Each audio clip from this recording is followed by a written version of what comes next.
When it comes to JRPGs, there are few names as recognized as Final Fantasy or Dragon Quest, but one name stands out, even if it doesn't have a big, long, celebrated series such as those two. That's Chrono Trigger. Chrono Trigger was released in 1995 to critical acclaim.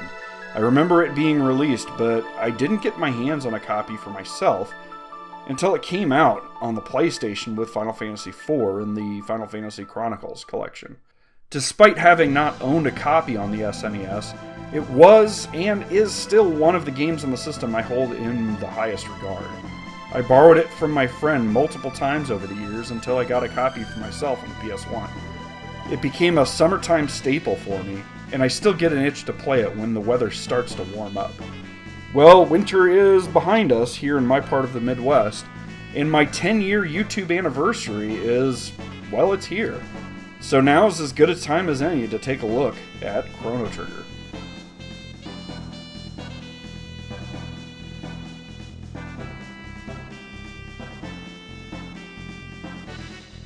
Chrono Trigger was developed by Squaresoft, with Final Fantasy and Dragon Quest creators Hironobu Sakaguchi and Yuji Horii being very involved in the creation of the game, along with legend Akira Toriyama of Dragon Ball fame, may he rest in peace, contributing character designs. If you want one of the best videos on the subject of the game's creation, check out Stray Fox's video on Secret of Mana and Chrono Trigger.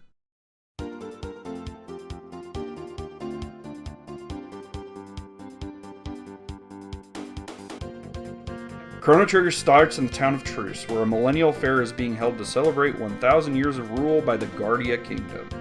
The player takes control of a kid named Chrono.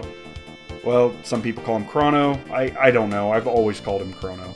Well, Chrono is just some kid who happens to know how to fight with a katana. He meets up with a girl in the town square named Marla. Again, a lot of people call her Marl. I've only ever heard the name Marla in real life, so that's what I call her. They explore the fair, eventually ending up at Chrono friend Luca's showcase for her teleportation device. After a successful test with Chrono, Marla tries it out, but gets sucked into a wormhole due to the pendant she was wearing. Chrono goes after her and ends up in the same place 400 years earlier. Chrono finds her masquerading as that time period's Queen Leene, but she suddenly disappears. Luca arrives and drops the bomb that Marla is actually the home time period's Princess Nadia. And now that the people of 600 AD believe they found their queen, she'll never actually be rescued and Nadia's line will cease to exist. This sets the stage for the time-traveling mechanics in the game and the story. Chrono and Luca meet up with Frog and save Leene, making Marla reappear right back where she had disappeared. They return to the present and Chrono is arrested for kidnapping Marla and imprisoned. After his escape with the help of Luca, Chrono, Marla, and Luca escape into a portal where they find their way over 1,000 years into the future. The future is a dead landscape full of ruins and very few surviving people. The team finds a recording when trying to help the survivors find food. The recording outlines the end of the world brought about by an entity known as Lavos. From then on, they resolve to use their ability to time travel to save the world from Lavos' destruction. They meet up with Robo in this bleak future and Ayla in the prehistoric times, and go on many adventures on their way to destroy Lavos and save the future.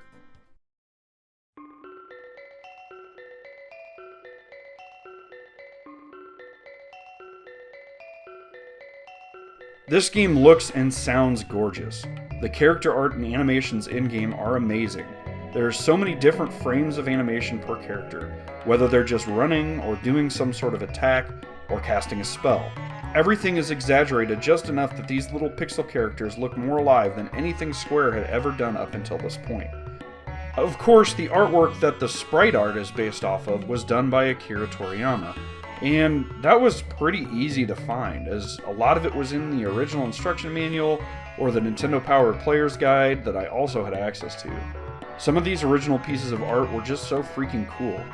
At the time the game was new, I wasn't that familiar with Dragon Ball. I had seen some of it, but I didn't make that connection until years later.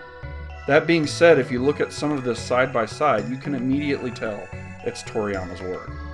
The areas within the game are all detailed to the same level. The characters and enemy sprites look perfectly at home in this world, and the fact that you travel to so many different time periods mean you get to see so many different things. From the bright and green prehistoric times, to the snow-covered wastelands of the Dark Ages, to the dead world of the future. There is just so much to see, and even though they all have completely different looks, they all still feel cohesive. But there are also times where you can tell the sprite limits were reached. A lot of the NPCs aren't anywhere near as animated as the characters and monsters. Also, anytime they try to use a camera angle or distance that's different from normal, like during this scene when Lavos first falls from the sky and your party is discussing what happened in the mountains, they're just little dots. Or the bike race minigame where I'm guessing they're using Mode 7 here and wanted an easy sprite to scale around, so they made it completely low def? I don't know, but this looks pretty stupid to me and always has. Also, I hate this minigame. I'm just glad they didn't stuff it in other places, and it really is optional. For the time, though, these aren't really a big deal. The developers stuffed as much graphical crap into this game as technically possible, so things like this are definitely nitpicks. Overall, the game is gorgeous and looks better than 90% of everything else in the system.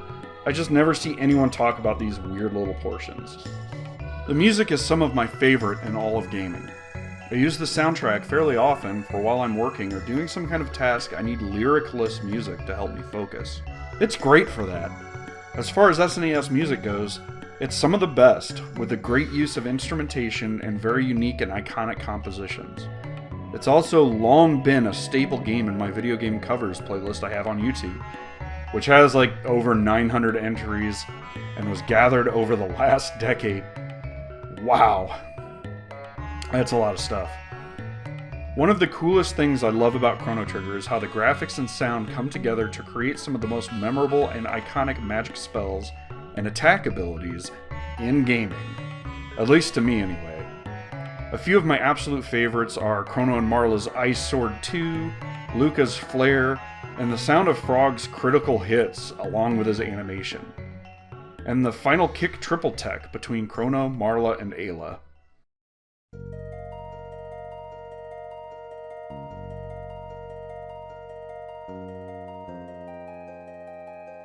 And the combat is a lot of fun. While it uses an active time battle system borrowed and modified from Final Fantasy games, a lot of your area of effect abilities take into consideration where enemies are in relation to your character.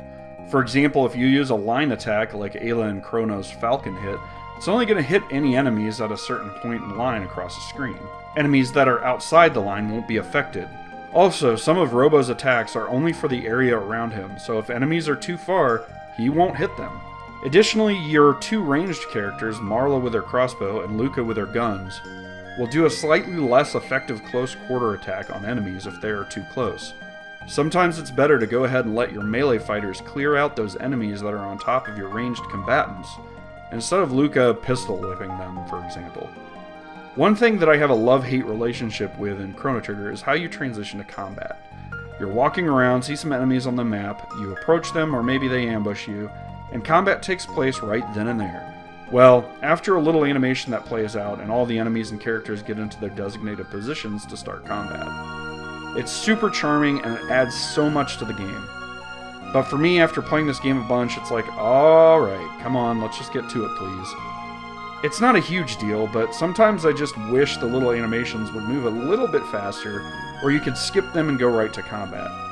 I will say that this was a lot worse when I used to play this primarily on the PS1. Oh god, that delay where everyone just kind of stood there until combat started was so long. This little delay on the SNES and DS versions of the game is honestly another super minor nitpick of mine. I'd definitely rather have these scenes play out than not. It's very specifically Chrono Trigger. Otherwise, gameplay outside of combat is pretty standard, though you do get to move in 8 directions instead of the normal 4 that Final Fantasy games limited you to at the time. There are a few minigames here and there, and none are that noteworthy. I mentioned the air bike race against Johnny earlier. It's still pretty terrible, mostly because you just swap back and forth and you can block him and use your boosts if you really want to try and get a better time. There's even a race log item if you just walk through the race area instead of getting on the bike to skip it. The maps are pretty easy to get around, and you press normal buttons to advance dialogue and get through menus. How do you even talk about RPG gameplay outside of combat anyway? I do like how fast the team runs when you hold the run button. It's always pretty satisfying to zip through areas. And I do like how you can flip the combat menu or dialogue boxes from the bottom to the top or vice versa with the Y button if you want to see something that it may cover up. That's pretty neat. One last thing, which makes sense because it's about endings, is the multiple endings you can achieve in the game. There are a few different ways to take out the ultimate villain Lavos at the end of a normal playthrough. Each of these will alter your ending slightly. You even get an ending if you die to Lavos at the end. It's kinda neat. But if you beat Lavos, then play through the game again in New Game Plus, which was a novel idea at the time the game was released, you can face him at various points that you wouldn't be able to normally, and obtain a bunch of different endings based on the point of the game you beat him. You've probably noticed by my footage that I'm playing through a New Game Plus in this playthrough. I played Chrono Trigger so many times starting from a normal game, and I don't want to say I wanted to rush through it this time, but I didn't want to take too long to record. So I went ahead and played through with high levels and all my endgame gear. But the game was just as fun this time around as it normally is. I do normally prefer a bit more challenge with level appropriate stats and equipment, but again, it was still fun, and it's still a good time.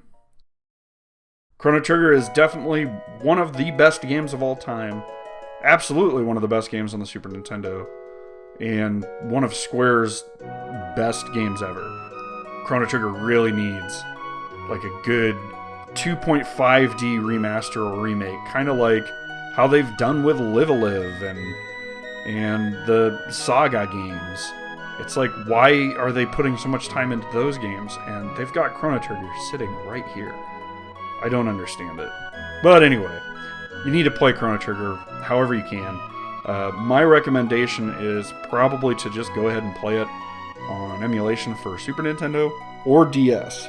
The DS version has all the cutscenes from the PlayStation 1 version without all the nasty slowdown, and it's got some endgame content that I don't really remember too much of. I used to have the DS cart, but I don't anymore. I sold it recently because it had gone so much in value, and I had the Super Nintendo version, which was my preferred version to play it, and I funded my Xbox Series X with the Chrono Trigger sale, along with some other games, but that's completely neither here nor there. Play Chrono Trigger. If you haven't played it, definitely play it. It's one of the best games ever. Thanks for watching. Later.